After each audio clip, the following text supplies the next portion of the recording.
6:30 p.m. local time, dear televiewers, ladies and gentlemen, faithful televiewers, good evening and thank you very much for joining us in tonight's edition of Viewpoint on Dbs Television. My special greetings goes to those who are watching us in Bamenda and of course in the southwest region of Cameroon, precisely in Boya. The names are too many, so I will not be able to name them. So generally, to our televiewers that way, receive our special greetings. In tonight's edition, we are having as guest a Pan-Africanist, and of course we are going to be discussing issues that is involved or is related to Africa as a whole, the development of Africa, the interest of Africa as a whole. I'm talking of Derek Galim. Derek Galim, good evening and thank you very much for coming. Good evening, Vanessa, and thanks for inviting. I think for this year we've received you. For this year, right? Sure. We opened the year together. Opened the year together. Manga Venashus, good evening and welcome. Good evening, Vanessa. Good evening to our guest, Mr. Galim, and good evening to those who are watching at all from the far north region, in Mora, to be precise. In Mora, to be precise, not forgetting that we're having a wide range of viewers, even those watching us out of Africa. Let us have the first part of the show.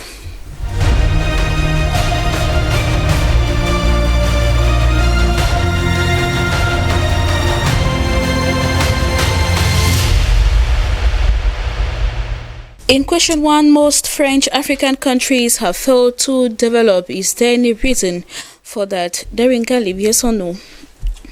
There are lots of reasons. There are lots of reasons. Yes, Manga Venashus? Yes, Vanessa, there are. Yes, there are. And are there possibilities to remedy the situation? Manga Venashus, I begin with you. Yes, there are. Derek? Of course. Yes. Coming up next, let us have the debate.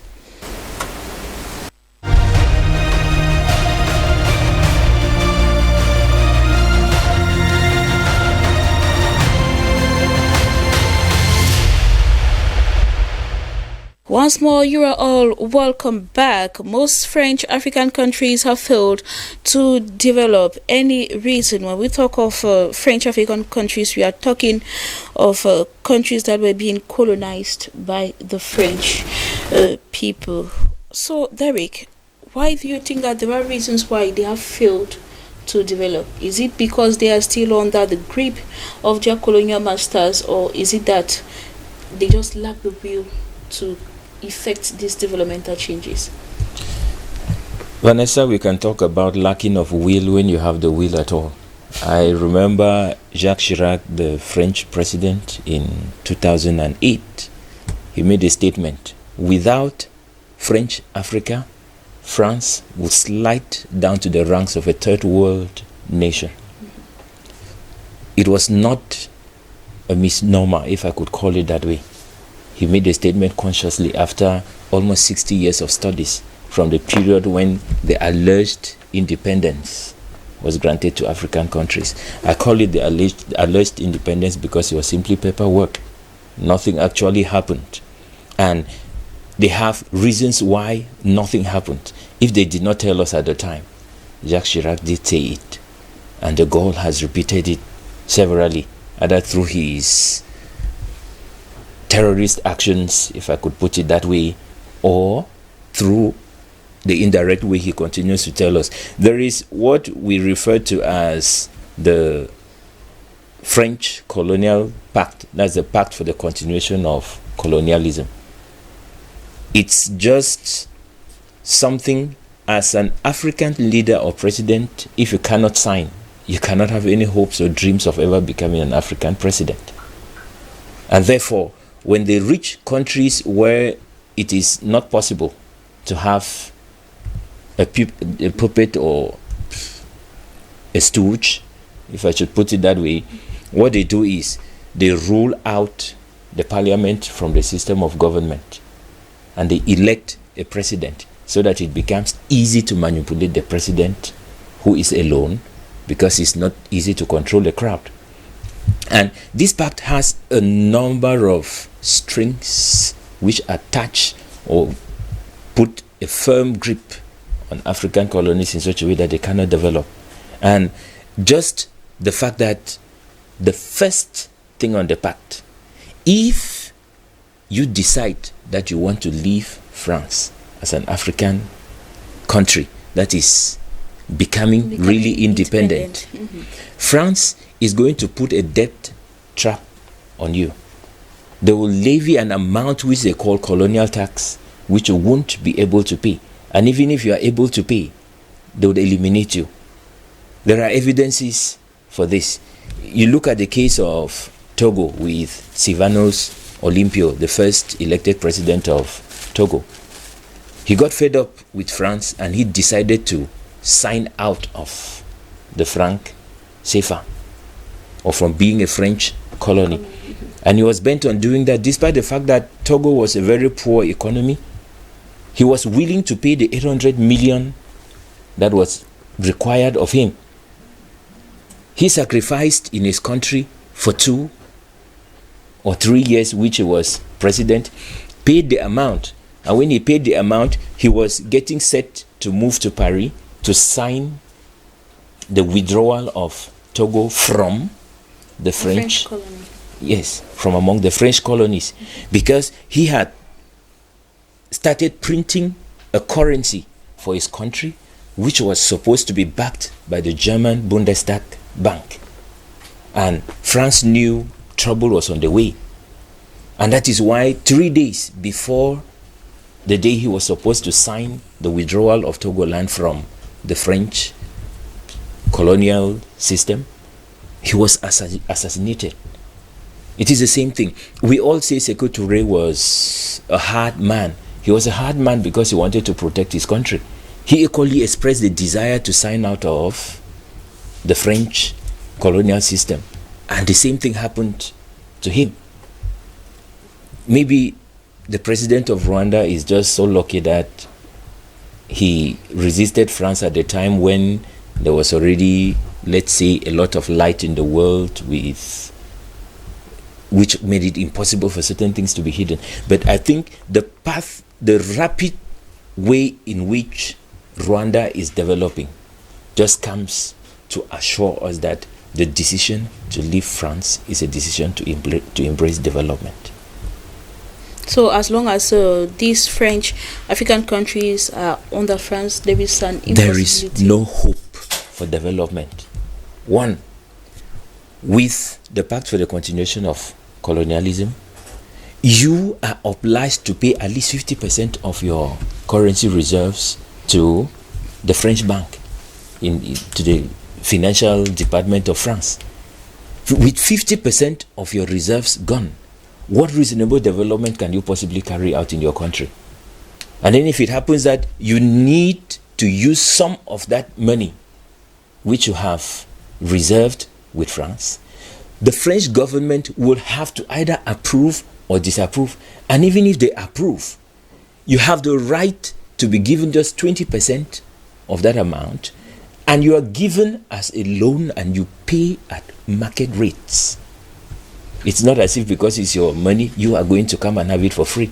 And in addition to that, the fact that they take the franc CFA and tie it to the euro or to the dollar, it removes these African colonies from the financial market.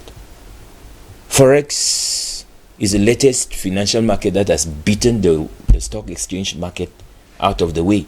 And you collect the money of 14 African countries, 50% of their reserves. You do the marketing in the stock exchange or in the financial market. You are the only one who knows the financial returns.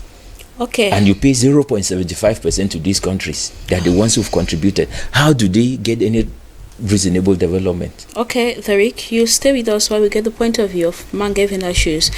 Mange Venatius, you equally think that these French African countries, they have failed to develop because there are a lot of things attached to their underdevelopment. So, do you accept the point of Derek to the fact that as long as France remains their colonial masters, as long as they remain under their control, we don't have any hope of getting to the level of development in which we want to get to? Actually, Vanessa, that's just what we are going through.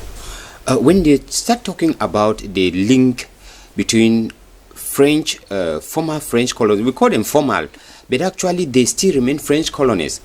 African speaking, French speaking countries and the relationship between them and France, when you want to think logically, you see that even a child in a primary school cannot access such terms of conditions to exist. Because you don't tell me, like Mr. Ngalim was saying, the financial link between France and the African colonies, it is so I don't want to call it childish. It is so abnormal that when you tend to ask, those who sat and signed on behalf of these African countries, what were they thinking? And if their target was just to become a president, maybe they exchanged the whole lives of generations of Africans because they just wanted to become a president. Because you will not tell me that if I have money in your pocket, you decide how much and when I use that money, which I call my own money. Then you see how illogical it sounds or it looks like. You will not tell me that you have something like, I take for example, the economy of Africa. France is the exporter of cocoa, world exporter of cocoa. France is the world exporter of chocolates. France does not have just a hectare of cocoa. They don't produce it, but they export chocolate. So where does it come from? From their African countries. Because if you look at these French African countries, Ivory Coast, Cameroon, Togo, all this, they are supposed to sell it to France first. Mr. Ngalim said something about the issue of this colonial accord that was signed. Fortunately for Cameroon, the pressure is still on Cameroon to renew the accord because the 50 years had gone by and Cameroon government has refused to renew the accord as of now. But negotiations, threats, and all what they are still going on. Look at what is going on with the Douala seaport. Is it because Cameroon cannot decide which country would run the seaport? Must it be Bolloré? When you put all this together, you see that pressure is being mounting on Cameroon to sign that accord. That accord granted France as the owner of the underground mineral resources of her African colonies. And if France is not interested in mining the bauxite, the gold, and all whatever exists in Cameroon, that is when Cameroon can decide whether they will do the mining or they can hand it over to a third party.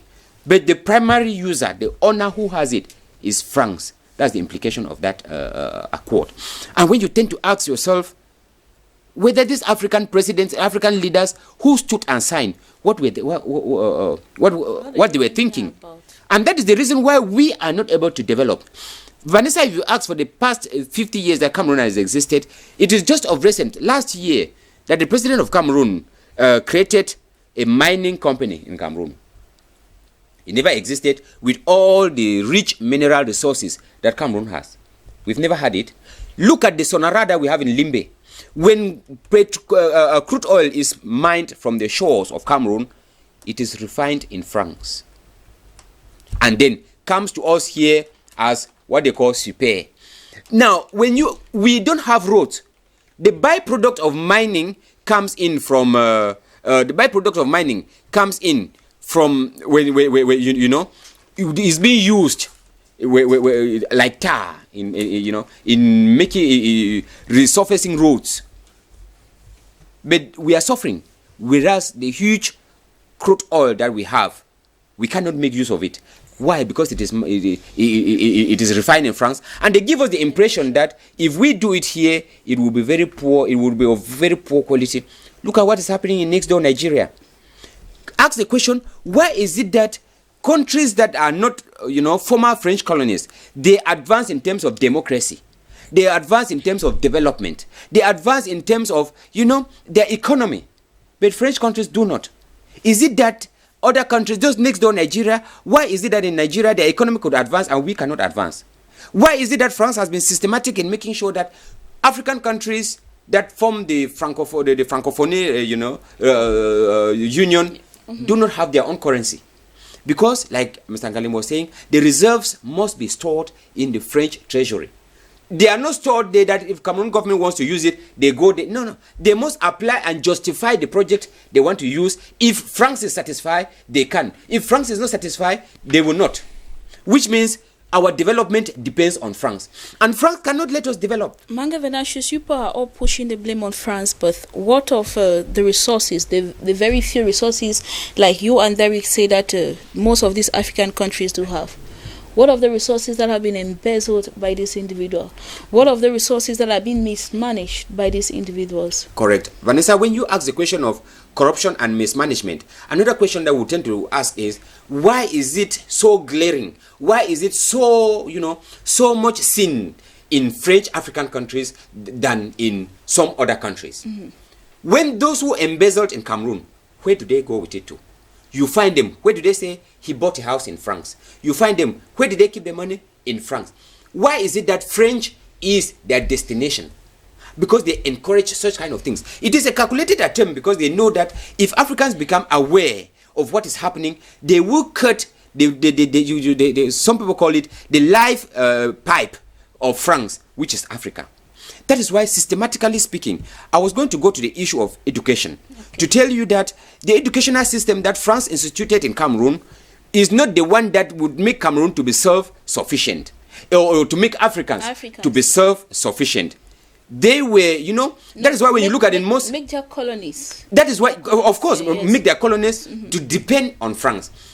That's why when you look at it, most of our graduates, they come out with this master-slave mentality, because you must understand that there is a master, and you have no duty. You have no I call it. You have the obligation to respect your master. You cannot kick against your master, and that is why we have the problem of management. That is why we have the problem in Cameroon here, because there are two cultures in Cameroon that are contrary to each other.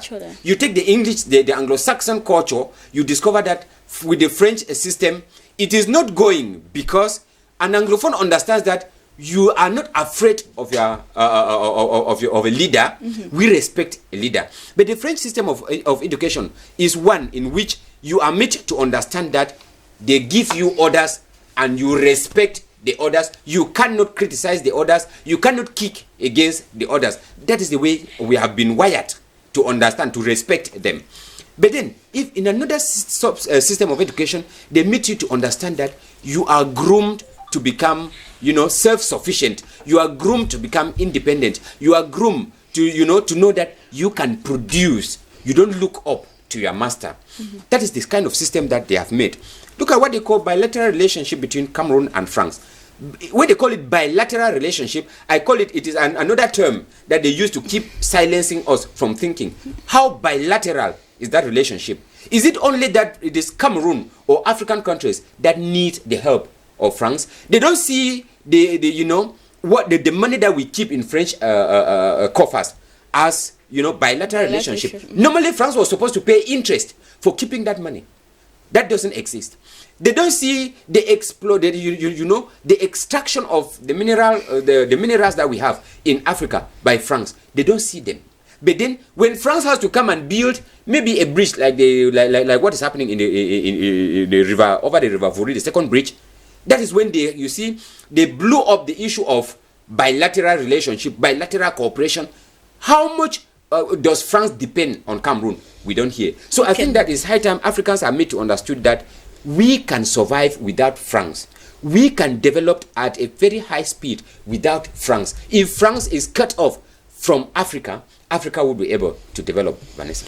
All right. The second question, are there possibilities to remedy the situation, given that both panelists are of the fact that as long as these countries remain under the control of France, we cannot achieve development? So what are some of those possibilities, Derek, that we could get out of the situation? The very first thing I would recommend, Vanessa, is that we inculcate citizenship. Citizenship is the first thing. There is a distinction between a citizen, a distinction between a tribesman, and a distinction between an idiot. I enjoy the three so much.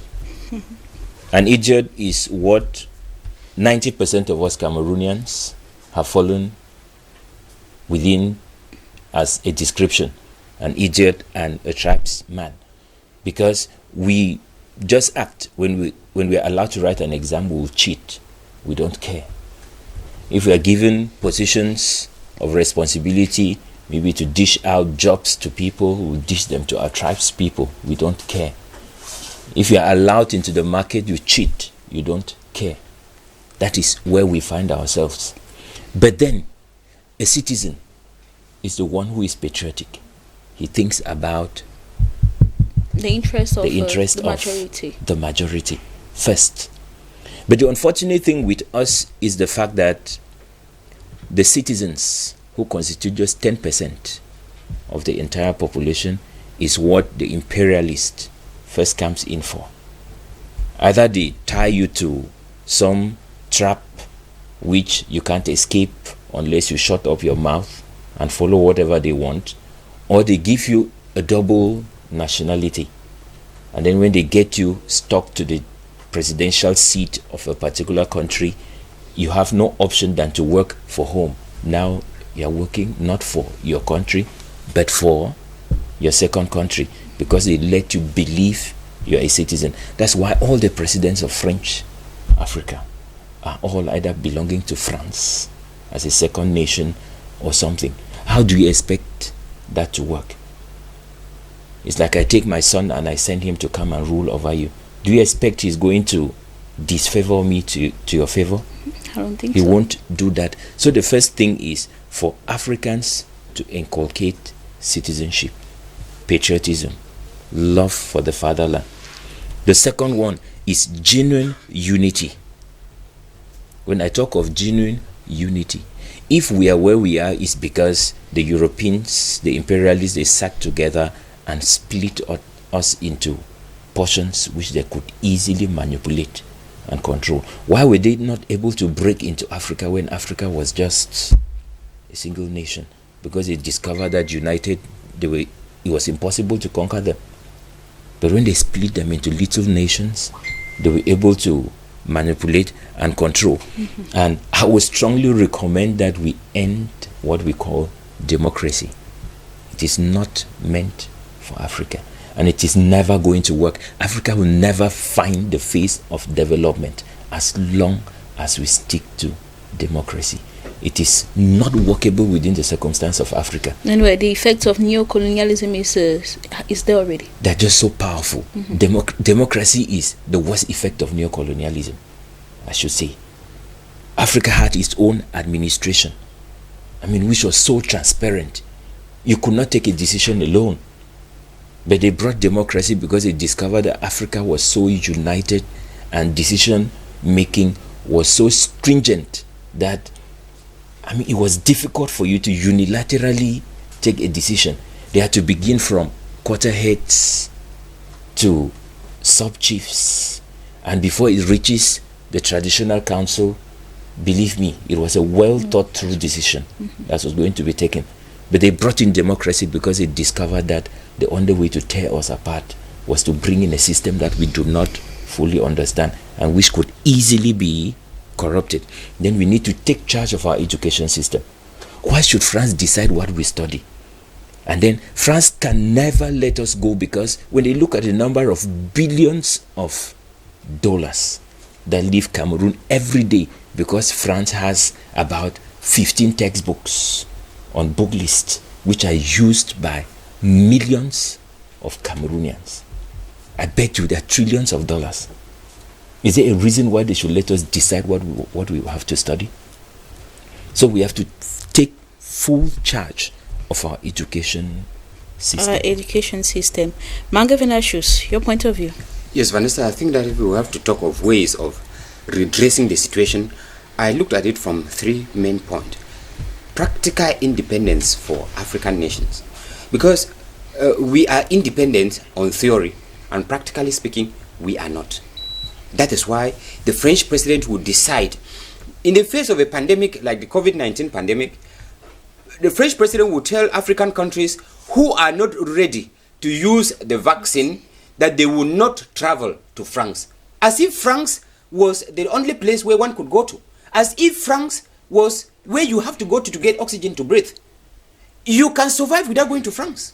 There are many Africans who would never get into France, and they will live a fulfilled life. It's not as if you must go to France. So they should not tell Africans as if you are dictating, the way French president talk to African presidents. He cannot talk to governors of his own regions like that. African presidents, why his elders? Of course, a majority of them are a majority. In fact, all of them. All of them. Because a French president is a child when it comes to African presidents. He is a child, and then he will get up to tell them what to do as who. So we need that real independence if African countries are supposed to develop. The second issue, we need financial independence. We must not use the French franc or the franc CFA, because even when you look at the full meaning of franc CFA, it is an abuse. They take you people, group you together, and that is the money you will be using. And why is it that we cannot use the same value like the French franc? Because they understand the meaning. They understand the meaning that one French franc is equal to, I don't know, or 100 French CFA. Yes, it's equal to one French franc. When you put together, you see that this is an abuse. Because if you have to take the amount and go with it to France, you see that it will completely be nothing as compared to the French franc. Now, we have to look at French intervention in African affairs. Vanessa, where there is a crisis in Africa and French government appear there, that crisis will live forever. That is the experience that we've had in Africa. So they simply come to fuel it. They are not coming because they love us. They are not coming because they want the crisis to come to an end. They are coming to carry out what they call divide and rule policy. When they come in and raise the two parties, while you are fighting, they are gradually, constantly sipping out all the mineral resources from the country, uncontrolled. Vanessa, if we have to go to the realities of what the French intervention forces have been doing, look at what is happening in Mali. Is it because Malians cannot reason? They know the maneuverings that goes behind the scene to make sure that they antagonize Africans. Once they oppose you to your brother, then they come in to broker peace. And once they broker peace, they don't go out for free. Because there are crises going on in Africa where their interest is not there. You will never hear a French army. Why must French army be dying in Central Africa? Why must French army be dying in Mali? Whereas there are other crises. So when you put them together, you see that Africa, we don't need France as much as France needs us. If we cut the life pipe from France, France dies. And if we cut France from Africa, Africa lives more than they are living now. Okay, Mangavenashu, citizenship, genuine unity, revamping our educational system, complete independence, complete financial independence, and of course, avoiding French intervention in crisis affairs in most African countries. We will thereby go independent or get complete independence from French rule. Derek Ngalim, thank you very much for your time and your contribution.